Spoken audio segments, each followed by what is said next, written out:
السلام علیکم ورحمۃ اللہ تعالی وبرکاتہ۔ نحمده ونصلي ونسلم على رسوله الكريم،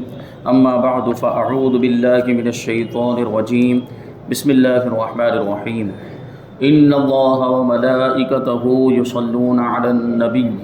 یا ایھا الذین آمنوا صلوا علیہ وسلموا تسلیما۔ اللهم صل علی سیدنا ومولانا محمد معدن الجود والکرم وآلہ الکرام وابنہ الکریم وبارک وسلم صلاۃ وسلاما علیک یا رسول اللہ صلی اللہ تعالی علیہ وسلم۔ عزیزان ملت اسلامیہ، اس سے پہلے آیت تخییر اور ایلا کے بارے میں بیان کیا گیا کہ حضور پاک صلی اللہ علیہ وسلم کو جو اللہ تبارک و تعالیٰ نے آپ کی ازواج مطہرات کے تعلق سے اختیار دیا تھا، جو حضور نے یہ اپنی ازواج مطہرات سے ارشاد فرمایا تھا کہ اگر تم دنیا کا مال و دولت چاہتی ہو، دنیا کی زینت چاہتی ہو تو میں تمہیں تھوڑا مال دے کر چھوڑ دوں، اور اگر میرے ساتھ رہنا چاہتی ہو تو صبر کرنا پڑے گا، اور یہ سب چیزیں پھر تم کو نہیں مل پائے گی، دنیا کی زیب و زینت۔ تو حضور پاک صلی اللہ علیہ وسلم نے اس وقت قسم بھی کھا لی اور اپنے مکان کے بالا خانے میں تنہائی میں تشریف فرما ہو گئے تھے۔ تو اس سے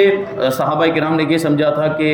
حضور پاک صلی اللہ علیہ وسلم نے اپنی ازواج مطہرات کو طلاق دے دی۔ فاروق اعظم رضی اللہ تعالیٰ عنہ کو اس کی خبر پہنچی، حضور سے ملاقات کرنے کے لیے گئے تھے۔ پھر وہ یہ بات ظاہر کر دی گئی کہ حضور پاک صلی اللہ علیہ وسلم نے اپنی ازواج کو طلاق نہیں دی، بلکہ جو اختیار دیا گیا تھا حضور کو وہ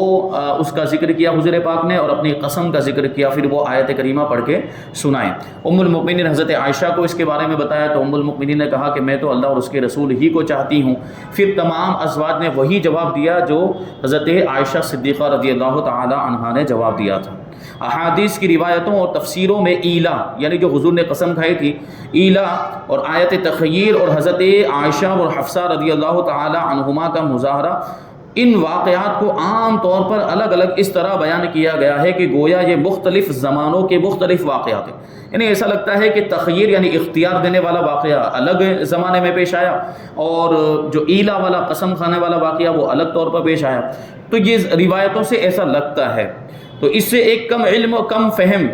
اور ظاہر بھی انسان کو یہ دھوکہ ہو سکتا ہے کہ شاید رسول خدا صلی اللہ علیہ وسلم اور آپ کی ازواج مطہرات کے تعلقات خوشگوار نہ تھے۔ یعنی اگر اس کو ہم مان لیں کہ یہ ایلا کا واقعہ الگ ہے، تخییر کا واقعہ الگ ہے، مظاہرہ کا واقعہ الگ ہے، تو اس سے پتہ چلتا ہے کہ بظاہر ایسا لگتا ہے کہ حضور پاک صلی اللہ علیہ وسلم کے تعلقات اپنی ازواج مطہرہ سے یعنی اپنی مقدس بیویوں کے ساتھ اچھے نہیں تھے، تبھی تو اس طرح کے معاملات ہو رہے تھے۔ جبکہ حقیقت کیا ہے؟ حقیقت یہ ہے کہ یہ ایک ہی بار کے واقعات ہیں، یہ ایک ہی وقت میں یہ سارے واقعات پیش آئے تھے، ورنہ حضور پاک صلی اللہ علیہ وسلم اپنی ازواج مطہرہ سے بہت محبت فرماتے تھے۔ تو یہ اس سے یہ شبہ ہو سکتا ہے، اور کبھی ایلا، کبھی تخییر، کبھی مظاہرہ، ہمیشہ یہ ایک نہ ایک جھگڑا یہ ہوتا ہی رہتا تھا۔ لیکن اہل علم پر مخفی نہیں کہ یہ تینوں واقعات ایک ہی سلسلے کی کڑیاں ہیں۔ چنانچہ بخاری شریف کی چند روایات، خصوصاً بخاری کتاب النکاح باب موعظۃ الرجل ابنتہ لحال زوجہا میں حضرت عبداللہ ابن عباس رضی اللہ تعالی عنہما کی جو مفصل روایت ہے، اس میں صاف طور پر یہ تصریح ہے کہ حضور صلی اللہ علیہ وسلم کا ایلا کرنا اور ازواج مطہرہ سے الگ ہو کر بالا خانے پر تنہائی میں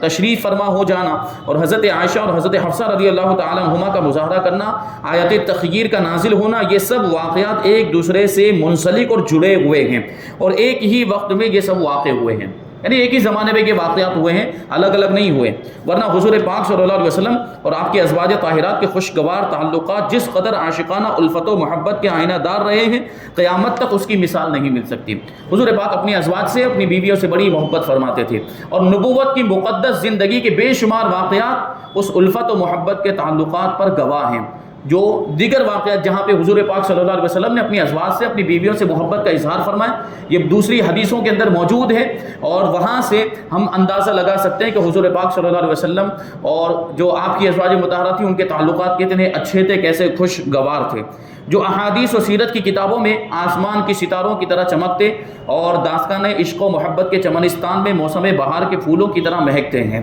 اب یہاں پر 9 ہجری کے کچھ اور واقعات بیان کرتے ہیں۔ حضور پاک صلی اللہ علیہ وسلم نے 9 ہجری محرم کے مہینے میں زکوٰۃ و صدقات کی وصولی کے لیے عاملوں اور محصلوں کو مختلف قبائل میں روانہ فرمایا۔ عامل اور محصل اسی کو کہا جاتا ہے جو زکوٰۃ و صدقات وغیرہ کو وصول کرنے کے لیے مقرر کیا گیا ہو۔ یہ پرانے زمانے میں ہوتا تھا، جب حضور پاک کا دور، صحابہ کرام کا دور، تابعین، پھر بعد میں بادشاہوں کا جو دور آیا، تو بادشاہوں کے دور میں بھی یہ چیز تھی، جہاں اسلامی حکومت ہوتی تو جو اسلامی بادشاہ ہوتا وہ عاملوں کو مقرر فرماتا تھا، محصلین کو مقرر فرماتا تھا، یہ جاتے لوگوں کے پاس اور لوگوں کی زکوٰۃ کے جو بھی اموال ہوتے تھے وہ وصول کر کے لاتے اور بادشاہ کے دربار میں یا خلیفہ کے دربار میں اس کو پیش کر دیا کرتے تھے۔ پھر خلیفہ اور بادشاہ جو ہوتا تھا وہ اپنی ثوابدید کے مطابق وہ زکوٰۃ اور صدقات وغیرہ کے جو بھی مال ہوتے تھے وہ اپنی رعایا کی مصلحتوں میں وہ خرچ کیا کرتا تھا۔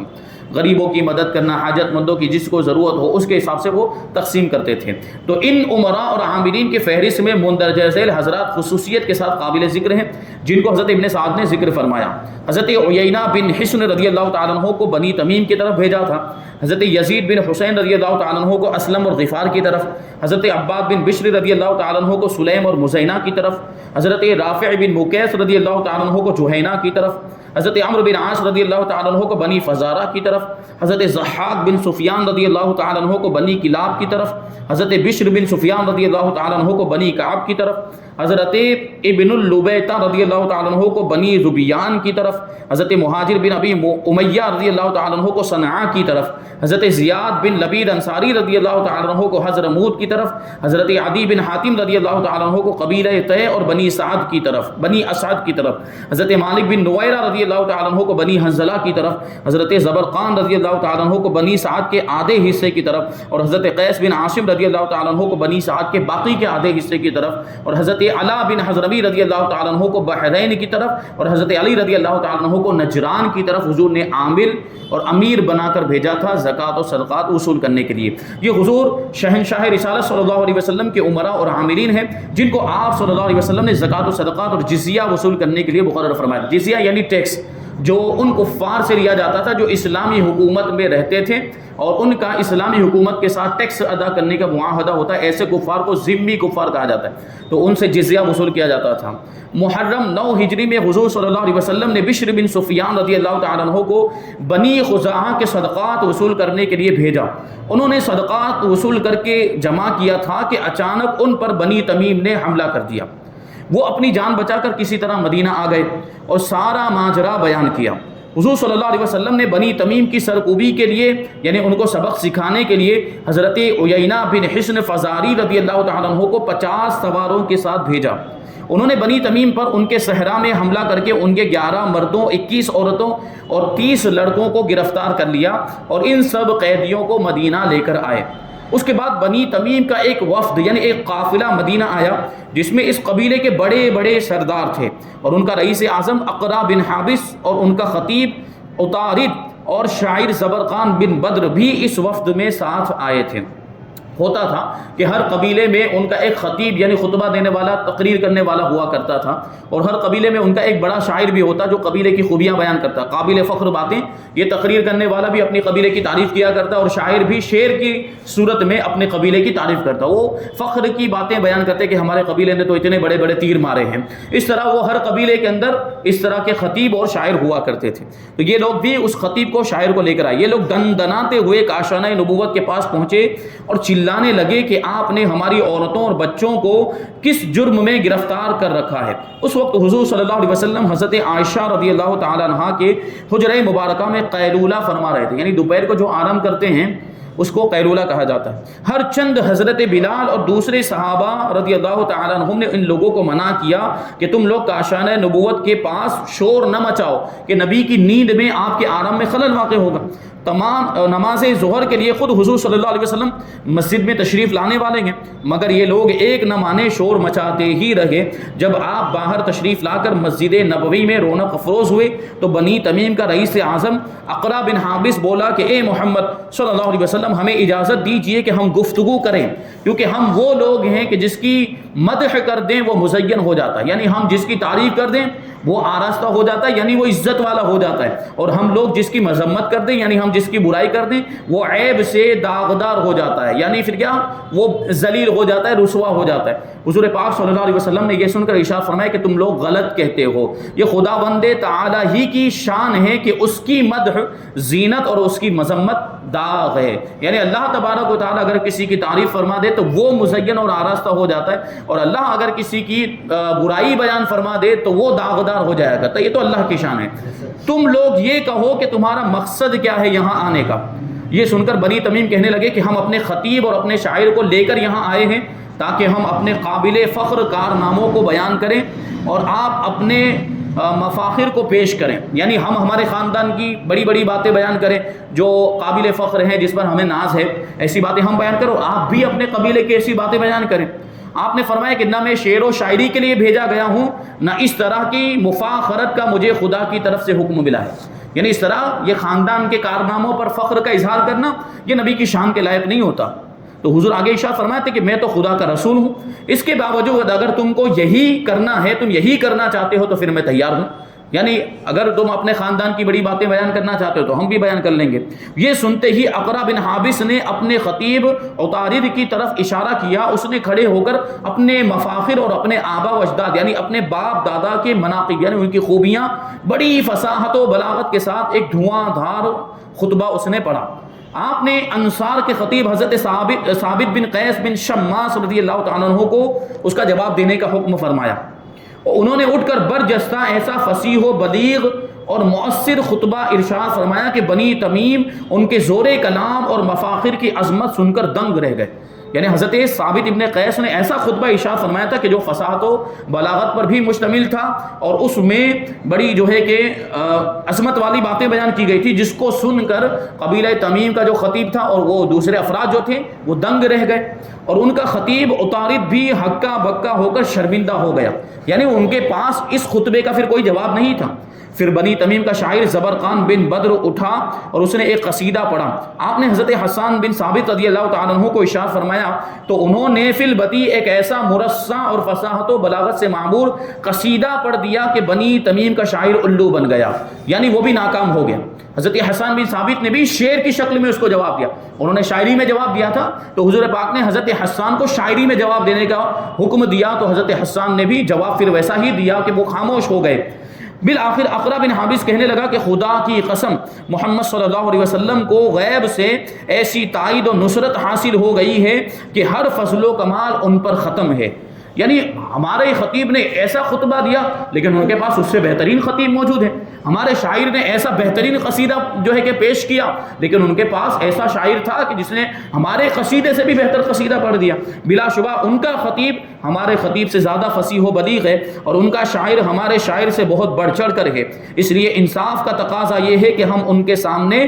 سر تسلیم خم کرتے ہیں۔ چنانچہ یہ لوگ حضور اقدس صلی اللہ علیہ وسلم کے مطیع و فرما بردار ہو گئے اور کلمہ پڑھ کے مسلمان ہو گئے۔